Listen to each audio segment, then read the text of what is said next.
नमस्कार मैत्रिणींनो, आज बघा मी काय बनवते। आज आहे ना मी तवा पुलाव बनवणार आहे। आता त्यासाठी मी हे भाज्या घेतलेल्या आहेत, भात शिजवून घेतलेला आहे, आलं लसूणची पेस्ट घेतलेली आहे आणि आहे ना पावभाजी मसाला घेतलेला आहे। तर सगळ्यात पहिले ना टोपामध्ये तेल टाकायचं आहे, तेल आणि बटर टाकायचं आहे। तर बटर टाकल्याने आहे ना भाताचा खूप टेस्ट वाढतो। आणि आता त्याच्यामध्ये ना जिरेची फोडणी मारायची आहे। जिरे मस्त लाल होईपर्यंत परतून घ्यायचं आहे। आता जिरे लाल झालेले आहे, त्यामध्ये ना कांदा टाकायचा आहे। कांदा मस्त लाल होईपर्यंत परतून घ्यायचा आहे। तर कांदा लाल होते तोपर्यंत मी इथं 2 भाज्या शिजवून घेतलेल्या आहेत, मका आणि फ्लावर। तो आता पाण्यामध्ये उकळून झालेला आहे, तो साईडला काढून घेतलेला। कांदा पण लाल झालेला आहे। आपल्याला इथे आहे ना कांदा लाल झाला की लगेच टोमॅटो टाकायचे आणि बाकीच्या सगळ्या भाज्या टाकायच्या आहेत। आता तुम्हाला याच्यामध्ये भाज्या वाढवायच्या असतील ना तरी वाढवू शकता। माझ्याकडे जेवढं अवेलेबल होतं तेवढं मी टाकलेलं आहे।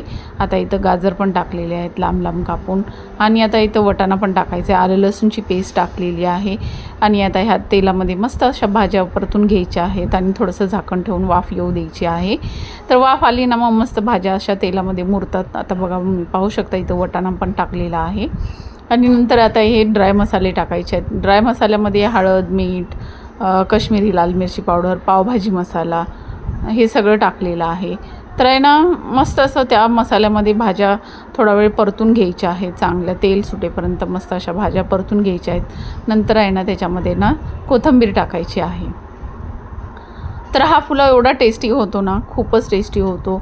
आणि तुम्ही बोलाल तवा पुलाव तव्यामध्ये बनवला जातात, पण आपल्याकडे तेवढा मोठा तवा अवेलेबल नसतो।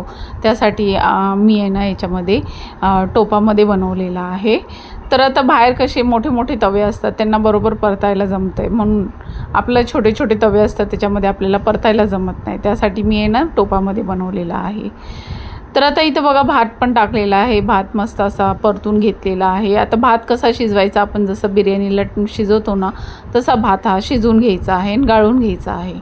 तर मी आहे ना मस्त असं त्या मसाल्यामध्ये भात परतून घेतलेला आहे आणि परत वाफेला ठेवलेला आहे, वाफ येऊन दिलेली आहे। मग परत त्याला थोडंसं परतून घेतलेलं आहे।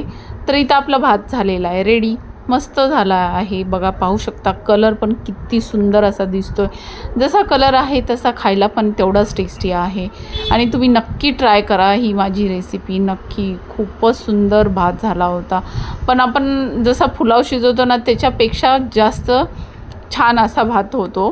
पण तुम्ही नक्की ट्राय करा, मुलांच्या टिफिनला पण देऊ शकता तुम्ही। तर आता बघा इथं रेडी झालेला आहे भात। तर माझी ही रेसिपी आवडली असेल तर लाईक, शेअर, सबस्क्राईब करायला विसरू नका। चला तर मग या तुम्ही पण खायला। बाय।